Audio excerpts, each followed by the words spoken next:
Hey guys, so we are back with a new video.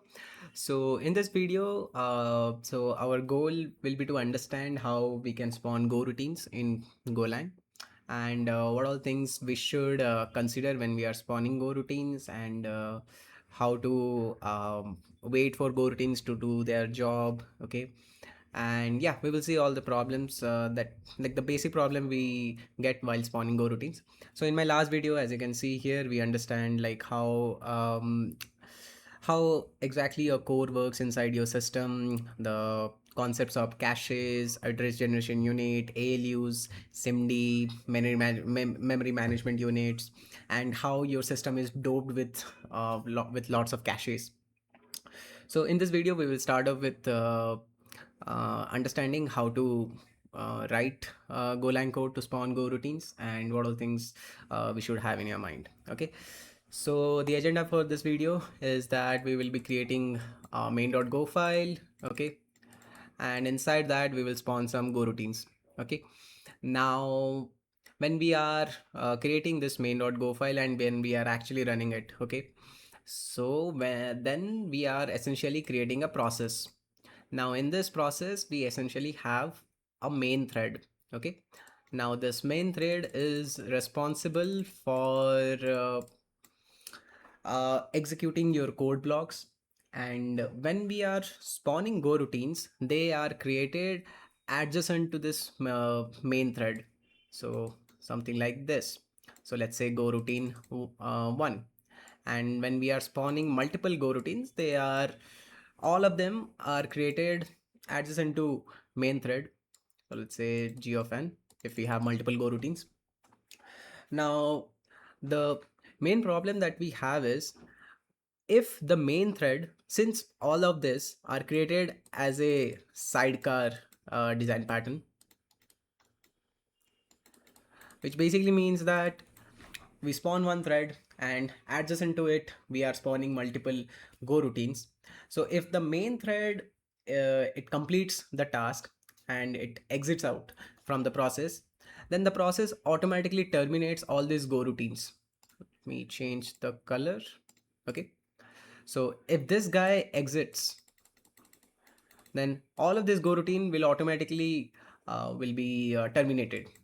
Okay, now the main idea, like the basic idea to wait or to put a wait condition on this main thread is to why to put the wait condition, so that the main thread will wait until all the Go routines have finished their work. So yeah, so if we have a main thread, if we have a waiting condition here, then the main thread will wait until all the Go routines are done. Once all the Go routines are done, then the main thread can exit. Then we will be using Go routines, we will be doing our work all parallelly, and our program will not crash. Okay, so yeah, so in this video we will implement this. Okay, and we will also see what's the problem we will get when we are putting this kind of wait condition. So we will see how the naive sleep condition can cause issue while we are spawning multiple Go routines. Okay, cool. So I'm in my VS code, so I'll just expand this, I'll increase this. Okay, so I have created this main.go file. So first thing first, I will declare a package. Okay, then I will create a main function. Now I'll create a function. Now this will be a function which will be assigned to all the Go routines. So I'll say some, let's say do work. Okay, and I will pass on a worker ID, so that I will have the idea like which Go routine is doing this work. So I'll pass the worker ID, and here let's say the work is something like a sleep. Okay, so I'll say for range in let's say I create something like this, num sleeps int 5, and I'll say num sleeps, and I'll simply sleep here. let's say I'll sleep for 1 second. Okay, so here's the work definition. So whenever one goroutine runs this function, what it will be doing is it will simply sleep for 1 second, and we will be doing the sleep work for 5 times. So essentially this will take 5 seconds. Okay, cool. Now we will spawn multiple go routines, and we will assign this do work function to each of the go routines. So I'll say for I in range, let's create a global variable with number of workers that we want to spawn. So let's say num workers, and let's start with 2 workers. So I'll be spawning 2 go routines adjacent to my main thread. So I'll say num workers, and I'll simply call the function, and I will pass I as the worker ID. And the way to spawn a go routine is simple. You just add this go prefix when you are doing the function calling. Now what will happen is the main thread will read this, and it will tell the process that hey, the user wants a go routine. So the main thread will tell the process to create the go routine. Now the go routine will be created, and it will run adjacent to the main thread. And once it is spawned, then automatically it starts executing this function. So yeah, since I'm creating 2 workers, so I'll be spawning 2 go routines. So 2 times the main thread will tell the processor like, hey, the user wants a go routine. Hey, the user wants a go routine. So 2 times it will be saying it. Cool. Now each of the go routine will be sleeping for 5 seconds. So essentially what will happen is, so if I see the timeline, my main thread will start executing when it is at the for loop, and we are saying go do work. Okay, and we are passing the worker ID. It will spawn a go routine, and as soon as it spawned, it just starts off. So this go routine starts off, then again it will come back. Okay, and maybe after a very tiny delta t, it will spawn another go routine, and that go routine will also start off, and both of them will be running parallel to my main thread.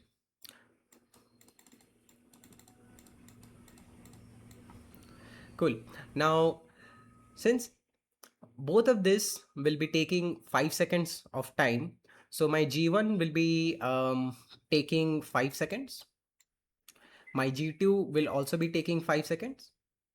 But the thing here is the overall time, if I see here, because as soon as the main thread spawns a go routine, it switch to next work. So once the 2 go routines are spawned, it just exits the for loop and executes whatever things we will be writing after the for loop. So if I'm not putting a sleep condition here, then that means my main thread will exit out of it. Now, once my main thread exits out, then all the go routines that I have spawned, they will be killed, right? So in order to stop my go routine, or to put a wait condition over my main thread, I have to add a sleep condition. So I'll say sleep for, let's say, because both of them are taking 5 seconds, let's sleep for, let's say 10 seconds. 10 seconds. Cool. And here let's add a print statement so that we will have an idea. So let's say worker ID, worker ID, and I'll also put an I here, and I will say let's say sleep iteration, and I'll pass on I. Cool. So per worker, we will have the print statement printing what's the worker ID, and in which sleep count they are in, or which sleep iteration they are in. Cool. Let's run this. So ideally, we should see per worker, the sleep iteration should go from 0 to 4. So let me run this.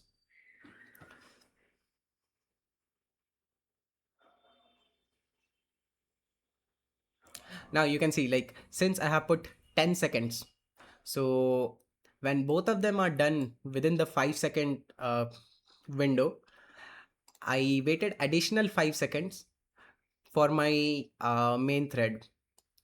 So yeah, because I have put 10 seconds. Now this is a simple go routine pattern. So where we control the main thread using sleep condition. But think of a scenario where you do not know like how long your work will take. So right now we have hard limits, like we know that we will be sleeping 5 times, and per sleep we'll be sleeping 1 second. So we know the timings. But what about when I am, let's say, doing some kind of a web scraping kind of a work? Now generally in web scraping, the time from my client side to my, let's say, server side, I'm doing a cloud. Okay, so when I'm asking for a page to my server, and when my server responds back to me, the time that this whole process takes, this is kind of undeterministic,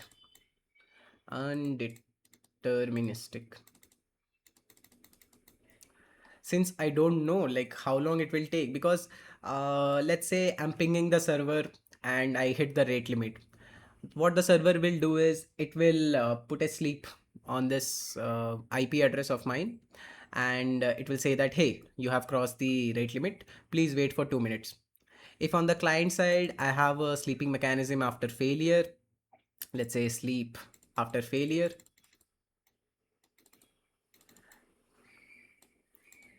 then my timings will be undeterministic, right? Because at first iteration, let's say I'm pinging the server, I'm getting back the result, let's say within 2 seconds. And let's say if I'm keep on doing it, I hit the rate limit. Now the server put me into a rate limit condition where it's saying that, hey, wait for 1 minute and then only I will give you the page. So at that time my time becomes undeterministic, right? Because earlier I was sleeping, waiting for, like, earlier I was getting the page within 2 seconds. Now I have to wait for, let's say, 1 minute, so that's like 60 seconds plus 2 seconds. So something like this might happen. So the idea here is I don't know the timing, right? So if I don't know the timing, then I cannot put a hard limit on my main thread, right? So let's say we have this condition, so I can replicate it with something like this. Here I know 5 seconds both of the go routine will be taking. So if I don't know the timing, let's say I experimented with 3 seconds. So what we will be seeing here, not all workers will be completing five iterations of sleep. So if I run this,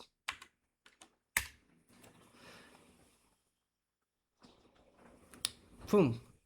So whatever work these two go routines get to do within this 3 seconds context window that my main thread is providing, they are able to do that much amount of work. But as you can see here, the third and the fourth iteration for both of my go routine are not present because my main thread exited. So as soon as my main thread exited, the process will terminate uh, both of the go routines or any go routine that I have spawned. So yeah, in order to tackle this problem, we have a synchronized primitive that we call wait group. So yeah, so we will understand wait group in my next video, but the main idea that you should take from this video is putting a naive sleep condition over your main thread is not production safe, because you don't know the timings of your work. So as you don't know the timings and you are putting, let's say you are putting a hard limit on your main thread, then it may happen not all work is done by your go routines and you will get some weird results. So yeah, that's all for this video. So I hope you understand like how you can spawn go routines and what are the limitation that you will get if you uh, like spawn goroutines with a hard sleep condition on your main thread. And I am hoping like you understand like how the sleep condition is not production safe. Cool. If you learn something new, please do like and subscribe to the channel, and please do comment. I will be happy to answer your questions if you have any doubt regarding these concepts. So yeah, so just stay hungry for education, and we will meet in the next video. Cool. Bye bye.